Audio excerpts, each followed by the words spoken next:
Welcome to the show, Five Stripe Fam. I'm AJ, and this is Marc.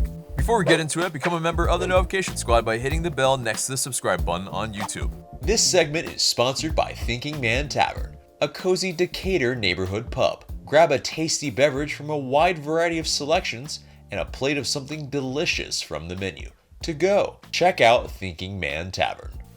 Welcome to another Five Stripe Weekly. And yes, it's kind of quiet in the Five Stripe sphere. It is definitely it's an off season that does not have a ton of rumors, and it's very, very interesting. Because 2021, 2022, it wasn't a banner season, so I would suspect that some of those guys that did make the exit. Well, we should be bringing in some guys to actually supplant that and some more talent, but that hasn't been the case. But what has happened has been that George Bello, Brooks Lennon, and Miles Robinson have made the U.S. men's national team camp for January, and that's Greg Berhalter's 2-week January camp in Phoenix, Arizona, and that's for the World Cup qualifying matches between January 27th and February 2nd. And so that final roster will be announced following the camp. But congrats to the boys on making it. But my question to you, Marc, is, George Bello, Miles Robinson, will they be Five Stripes in 2022? Well, ask me again at the end of 2022. I think because I think that's also could be a question. It's like I can see them being here at the beginning and the way things are going now. And it's only January 9th. We know that it's the European window. I think they end kind of at different points, but essentially at the end of January.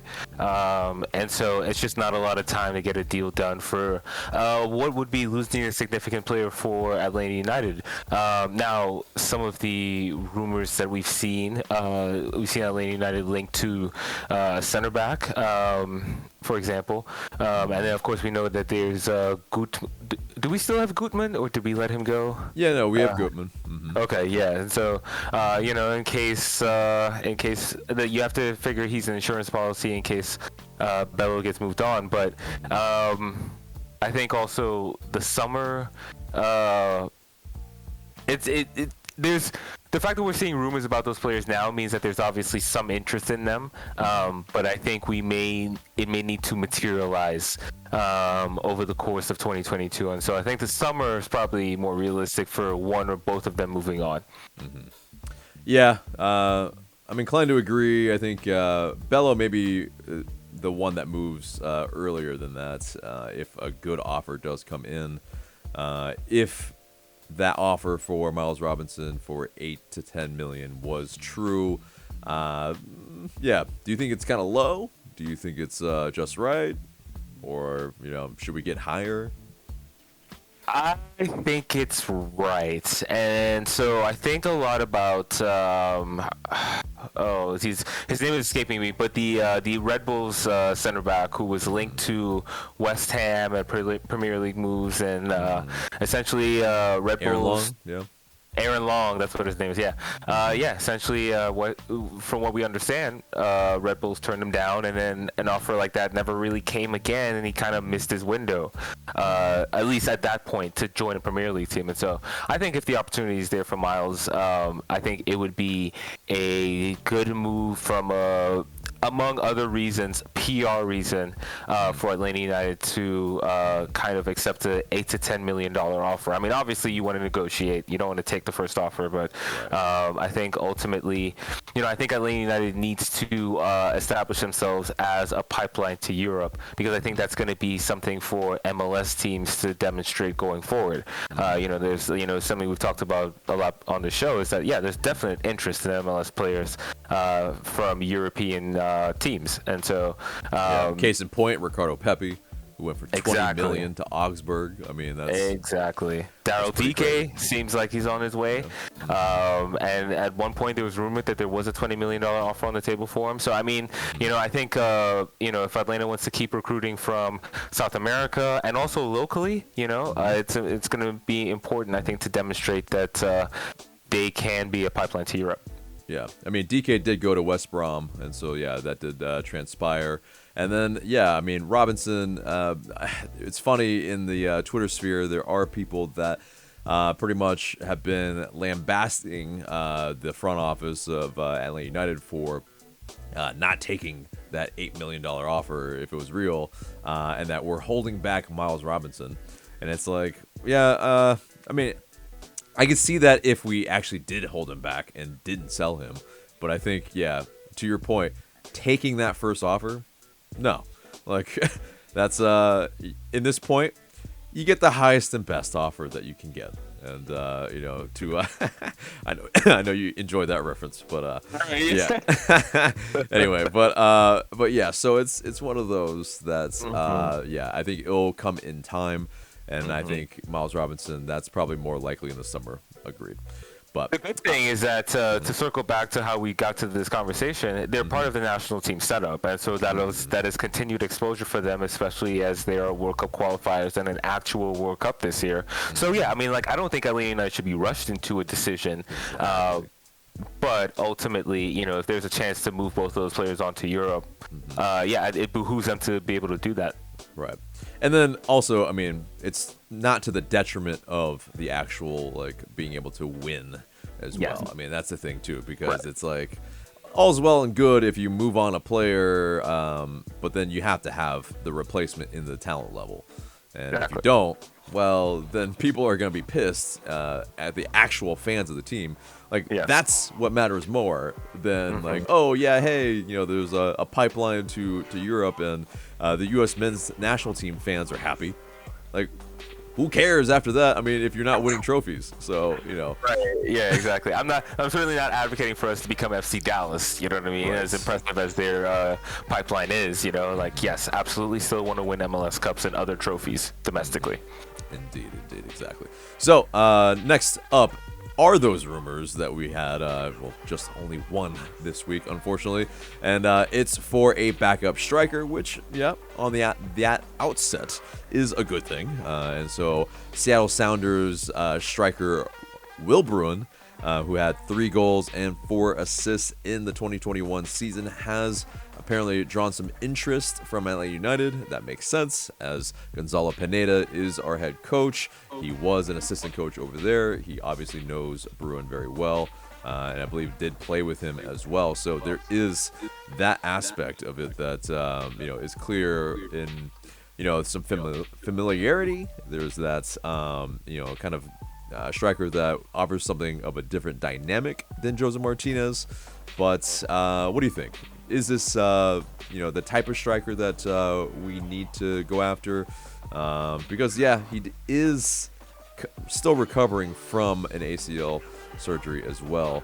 In that sense of, like, that's why, in terms of for Will Bruin, maybe those numbers look a little depressed. But, yeah, he's also 32 years old. So, I mean, we're not going to bring in, like, a spring chicken to be behind Josef Martinez either. I mean, we still have Jackson Conway, but yeah, what do you think of this rumor? Well, recording this podcast feels a little bit like deja vu, because I feel like we were in having this exact same conversation last year around this time, right? Yeah. And so bringing in an experienced striker from Argentina to be the backup. Of course, we're talking about Lisandro Lopez, and then Kuba was just going to be there to break glass in case of emergency. Unfortunately, things did not go to plan. Obviously Lopez had a personal matter, and completely understand why he wanted to go back home. And to be frank, we just saw a little too much of Kuba Torres. You know what I mean? And he's just not of this level anymore. So now, obviously it's not the exact same thing. Will Bruin is a bit younger than Lopez as well. He's done a lot of good things in this league. I'm okay with experienced MLS players, especially in a role player kind of backup position. The fact that he's coming off an ACL injury, I would have to think that the doctors and trainers at Atlanta United maybe have a little more experience in how to manage his minutes now, and theoretically Josef hopefully will be okay going into 2022 to where he can take up the majority of those minutes. And and then as you mentioned, we have Conway as well. Conway has has some experience under his belt. I think should play about the same, if not a little more, in 2022 as well. I think it's a move that makes sense, and I think that depth is something that hurt the team as the season went along. So could be a smart move. Yeah, I mean, it's someone that could be a fit. I just wonder if he has the goods still, and is able to score on a reliable basis.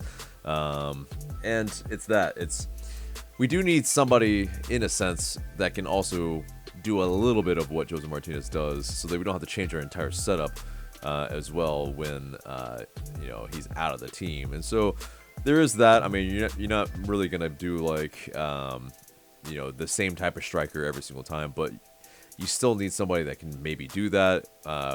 That maybe other person could have been Eric Lopez if he still continues to develop and if he's in the squad for 2022. But that all indications seems like he's going to be loaned out, or at least if we can.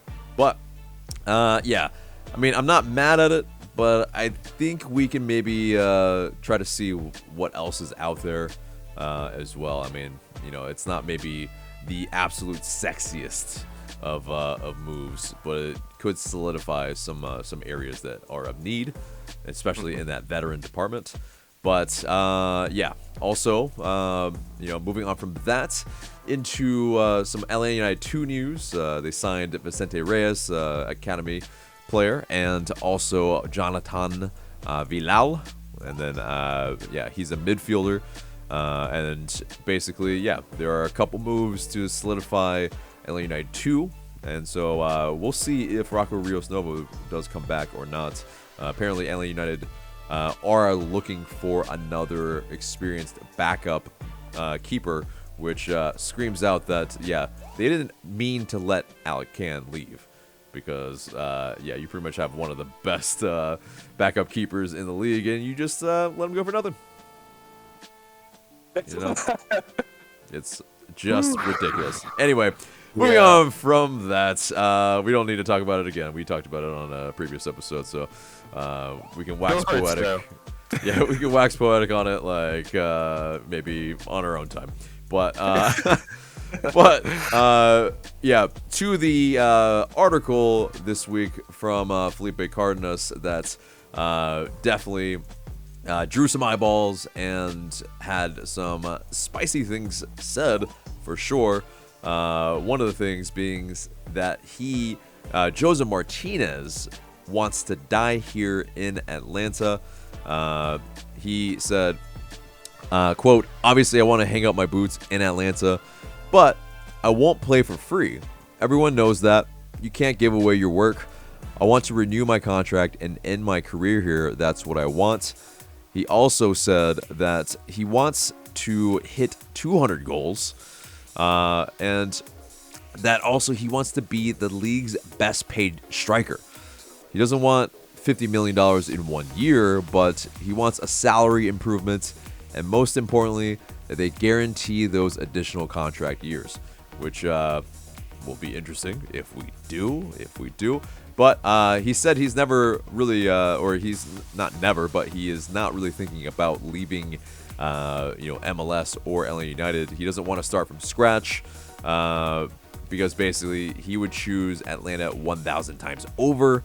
They said, "This is my home," and basically, he wants to die here. This is my home. I'll be here infinitely. So definitely some heartwarming words there. But it's also this last quote that definitely, I think, has me reeling a little bit, but in a good way. But he says, "When I die, I hope the fans remember me fondly, and hopefully they take down that Falcon statue," laughs, "or at least build one of me that's the same size right next to it." So yeah, definitely, he's heard the build the statue, cries and chants and all that. So definitely, really, really interesting article there. Great one that you should check out if you haven't yet. The whole thing is a great read, but really, really interesting stuff. We'll start off with that thing about him wanting to be the best paid striker in MLS. Definitely something that's, it's goals. And so it's something that, he hopes to do. Like, what do you think of him saying that, is it something that, we should do? Like, should we, make him the best paid striker in MLS? Well, in terms of my thoughts on it, I think it's strategic wording from Josef, actually, the more I think about it, because like I'm thinking of the best strikers in MLS now, right? Like purely strikers. Yeah. So you wouldn't in my head, right? You wouldn't necessarily consider Vela or Pozuelo or who's another? Rui Diaz. Rui Diaz, I think, is more of a striker-ish, right? But forward striker type, right? Sure. And so I think, to Joseph's point, I guess he's pretty unique in that category. You know what I mean? Like, sure. In terms of pure goal-scoring prowess and ability, because it's not just the sexy strike, so to speak. It's the runs and the anticipation. That's what makes a consistent scorer. And so to answer the question, I don't think that that's an absurd request at all. You know what I mean? I think that Josef should be one of the highest paid players in MLS because of what he means to Atlanta United and MLS. You know what I mean? Like, if you look at the jersey sales, he's always up there. You know what I mean? Like, he is clearly the combination of his personality and his play, it makes him a dynamic character, and like you see it reflected in MLS media. You know what I mean? Like I know like every fan base loves to do the media doesn't love us. The media effing loves Josef. Like everyone loves Josef. So like if you're gonna make a player one of the faces of your league, I think you do kind of have to pay him like it. And there's also this tidbit: he currently does not have the biggest salary on LA United. Luis Araujo. Yeah. That's because of Luis Araujo. And again, look, hey, that's not really that far-fetched when you consider Araujo came from Lille, right, which is not a small club in France. And won the league there. And, did pretty well as kind of a player that maybe didn't play full-time, but definitely, had a lot of minutes, played a lot of, meaningful games for them. That's definitely, he did better in Europe than Josef Martinez. So, it is that, it makes sense that he would be paid more. We kind of talked pre-show that, in the realm of, to your point, Carlos Vela, someone that, also did pretty decently in Europe as well.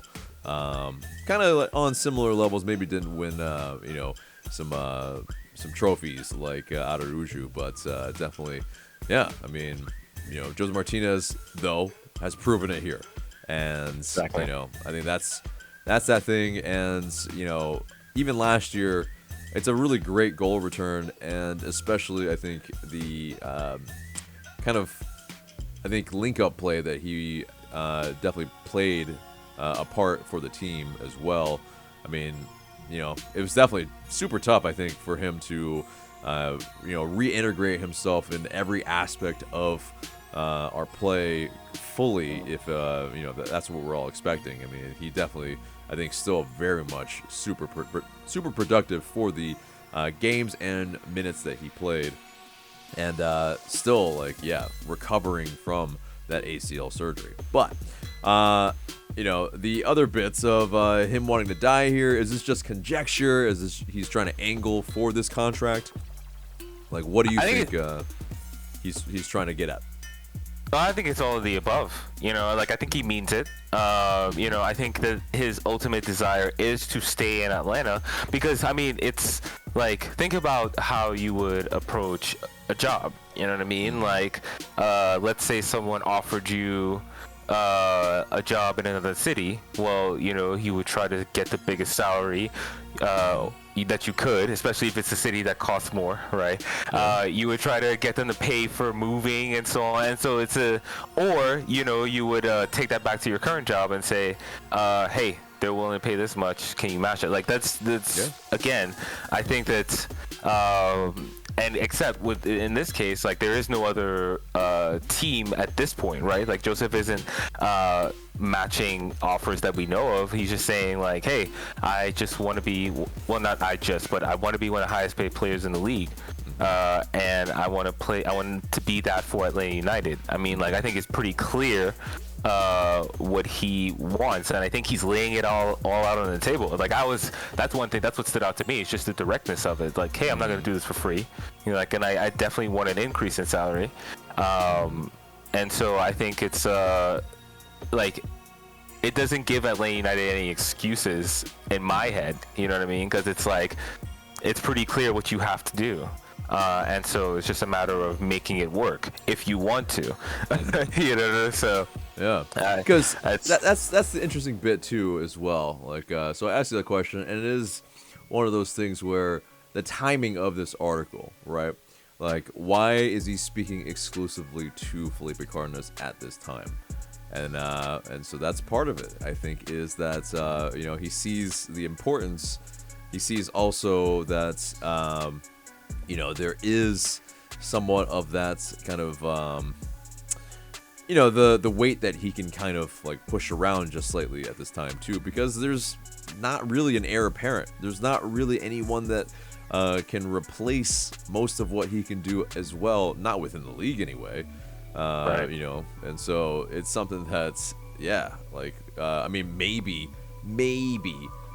Raul Ruiz, who he's no longer with CL Sounders, and so that would be quite an interesting if I forget if Ruiz has signed anywhere, but can you imagine a spearhead of an attack with Josef Martinez and Raul Ruiz? Don't put that. Oh man, don't tease that. They're similar kind of strikers, that they're diminutive in a sense, but they can strike it. It'd be something, and I don't know if it might be too similar. If you do a two-striker setup, you probably need a target forward and a player that can play in behind. But have we seen this in the world before? I think sometimes. So it's something that could, I think, work. But anyway, yeah, let's not get too deep into that. But but the statue bits, this is the, I think, relevant conversation too. Next to, that'd be kind of weird. It might block the view of the Benz, but I think definitely where, like, say DJAU is, like maybe like right in front of there where they do the golden spike, because you have the big soccer ball down there near the Home Depot backyard. Probably something like that, or you can like flip it onto the other side, onto Northside Drive. Maybe have it on that side, but and then so you have like kind of at least three corners of it now with that statue, or with something, like a statue, a reflective thing. But like where do you think it should go? Maybe on top. What if on top of the... No one would be able to take photos on it, so never mind. But I was thinking, actually, this soccer ball next to the Home Depot Center. Or the backyard, yeah. Yeah. Sorry, backyard. Yeah. Yeah, that's definitely some food for thought. Yeah, because like it kind of overlooks the field. Like I think that'd be a dope spot for it. Yeah. Okay. Yeah. I think definitely, they're gonna have to be a little strategic with it. You know, where people can see it the most, I think also is something. But you know, who knows if the team is actually considering that? I know they've like kind of entertained the idea, social media wise, but you know, we'll see if that actually comes to fruition. He's got to, it's not solidified. He definitely has some more work to do, probably in MLS, to probably get to just that little bit of, you know, kind of absolute like surefire, you know, type of thing. But definitely is something to think about. But yeah, no, very interesting stuff from Felipe Cardenas and Josef Martinez there. And yeah, definitely go read that article if you haven't. But guys, yeah, that pretty much does it for the show, except for the question of the day. And poignantly, we have to ask, does Josef Martinez deserve to be paid as the best paid striker in MLS? Let us know in those comments below. We look forward to what you have to say. But guys, that is the episode. Remember to like, share, comment, subscribe. For Mark, I'm AJ. Thank you so much for watching.